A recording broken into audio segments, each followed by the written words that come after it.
Hey, welcome back. This is Scott Brown, Hoka Hey Rider 1051, participating in the 2022 Hoka Hey Motorcycle Challenge. This is day 8. You can see we did, or I did, I was on by myself all day, 427 miles in the state in Utah all day. Really beautiful area of Utah that we were in near the Bryce Canyon area. Basically, if you like what I'm doing, subscribe and hit that like button and share it with your friends. I'm trying to build the channel as best I can. Sorry it took so long to get this video out.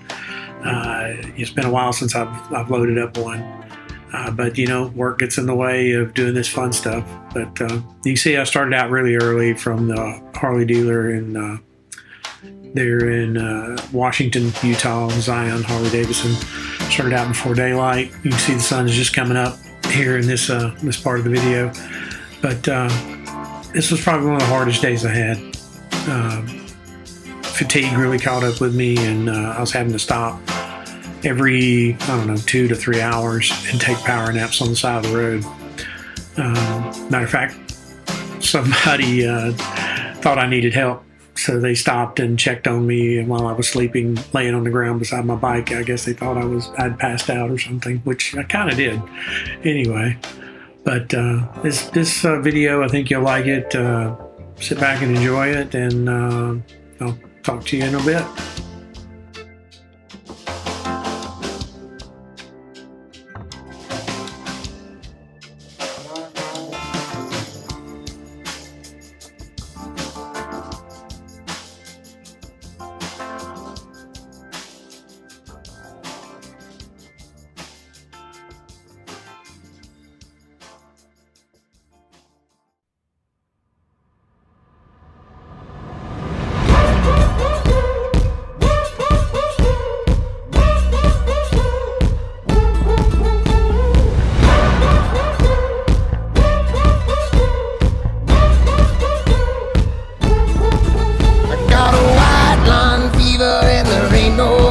I'm gonna run that road till there ain't no more. I gotta feel that wind so I can soar. I got a white line fever.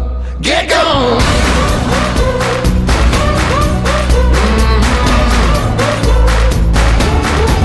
Get gone.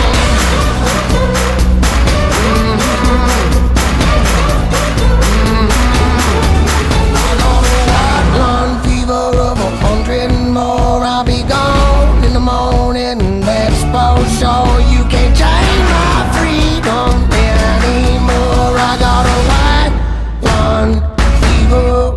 Get gone.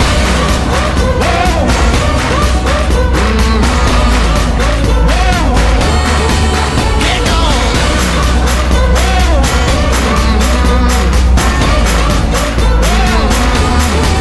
Find me away when I'm somewhere too long where you know I can't stay. Find me away today where I'll be tomorrow where you know I can't say. Get gone.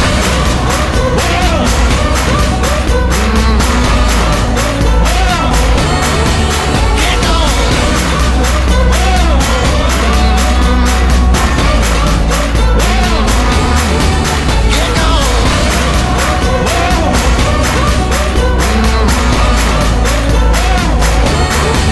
Get gone. White line fever. Yeah.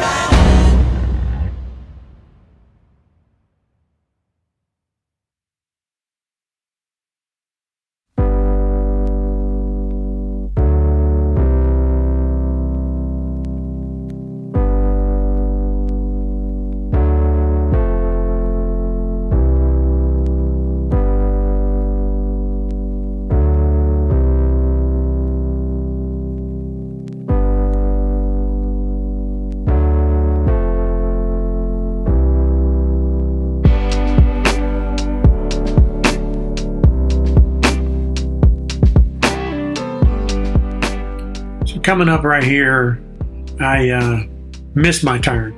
It was Basically, it's right about here somewhere. Yeah, that was where I was supposed to turn. I missed it. Had to make a U-turn. I only went about, I don't know, 2 or 3 miles out of the way, so it wasn't big of a mess up. But you have these on the Hoka, and you got to realize it before you get too far down the road. So if you're planning on doing this, you really have to pay attention. Otherwise, you will have to do a lot of backtracking. And some people have. They've had to, do 100 miles backtracking. Luckily, I only had to do, I don't know, maybe 4 or 5 miles and go back and take that turn. So, sometimes you realize it. Sometimes you're so fatigued you don't. So be aware of that if you're going to do this in the future.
Right here, I had a mule deer jump out in front of me. Sorry about the grainy photograph. I had to zoom in to get him in the camera.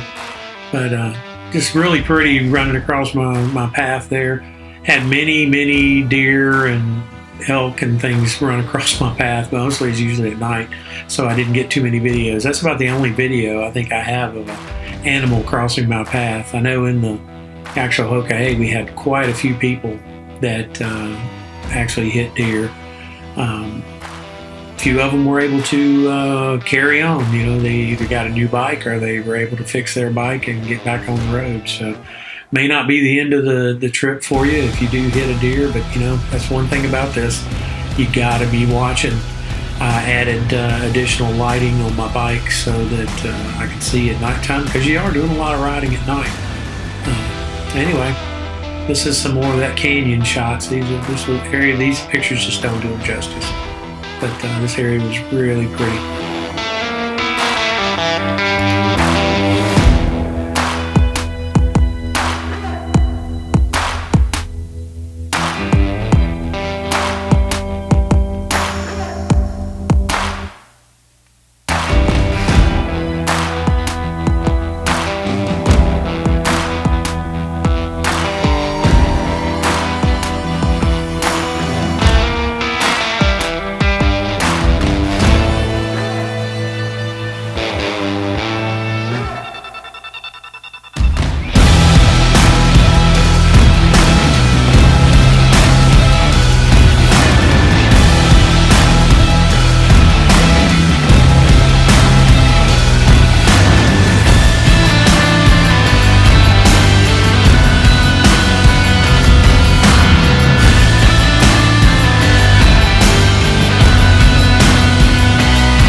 So it was right around in here. I pulled off the road to take me a nap in this little parking lot, and this is where the person came up to me and asked me if I was okay.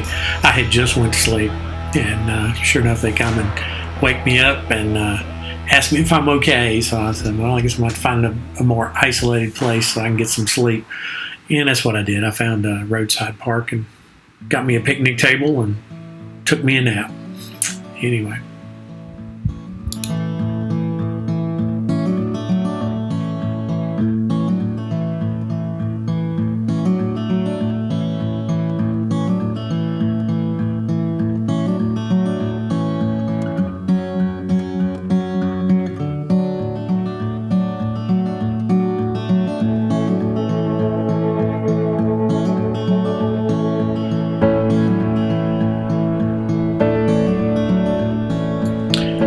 So, kind of a interesting little story here. I pulled into this little gas station to get some water and something to munch on because I just needed things to keep me awake. You know, do eat things or whatever. You know, it helps you stay awake. Anyway, so I'm in here in this store, and I'm standing at the counter, and there's a lady in front of me, and she's asking the guy about bears. And he starts telling her, you know, you have to be very careful about, you know, leaving food out because they will attack you and all this stuff. And so after she leaves, I'm standing there talking to him, and he said, you have to talk to the tourists like that. So he was just filling her a bunch of bull, basically, you know, about bears attacking people. He goes, we hadn't had any bear attacks in this area in years. So I thought it was funny.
Well, I did see a couple of my Hoka Hey brethren here. They passed me here in Utah. Guess I wasn't going fast enough, but you know, this day, like I said, it was very fatiguing, and you know, you have to go at your own pace. It's one thing I did learn, and I wish I would have learned it earlier because I think things would have turned out differently for me if I had paced myself in the beginning and not tried to keep up with some other people.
and chasing it, singing, ooh, I was made for this. Ooh, I know one always did.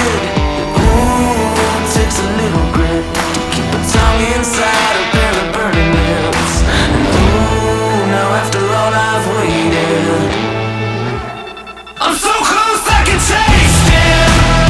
I can't wait, I can't wait. I'm so close I can taste it.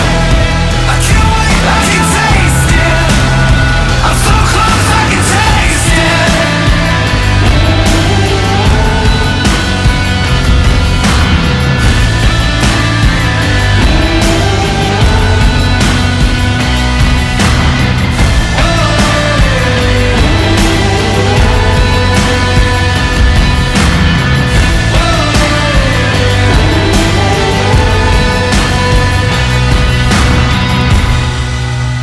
I'm so close I can taste it.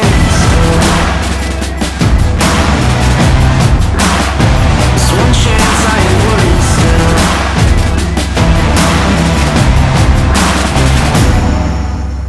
I'm so close I can taste it. I can't wait, I can't wait. I'm so close I can taste it. I can't wait, I can taste it. I'm so close I can taste it.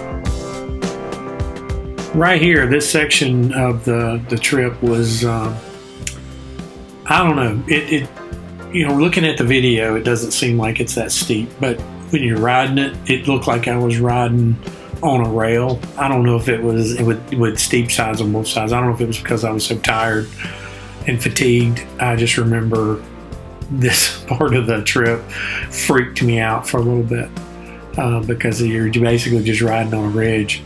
And not much of a shoulder there in a lot of places, but I remember coming off that, I found a little roadside park and pulled off and took a break for a little while, much as I could. It seemed like everybody and their brother stopped at that little roadside park.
So about this time of day, really got difficult. Wind started blowing really hard. It was blowing me back and forth on the road. I was having a hard time staying on the road. So I decided it'd be best to find a place to stay. So I was able to find this place called Otter Creek Campground on Otter Creek Reservoir. Beautiful little place. They gave me a site that was behind a windbreak. So I was able to set up my tent because if I couldn't get behind a windbreak, I'd basically been blown over. Anyway, was able to sleep basically from about 6 or so till about 4 in the morning. Got some really good rest that day, which is much needed. So appreciate you guys watching, and please subscribe if you like it. Hit that like button, share it with your friends, and hope you come back to watch the next one. It'll be day 9 where we go through, or I go through Nevada, some of the mesa areas, big open areas. We're going to go through the extraterrestrial highway, which was very interesting. Anyway, hope to see you back in the next one. Okay, guys.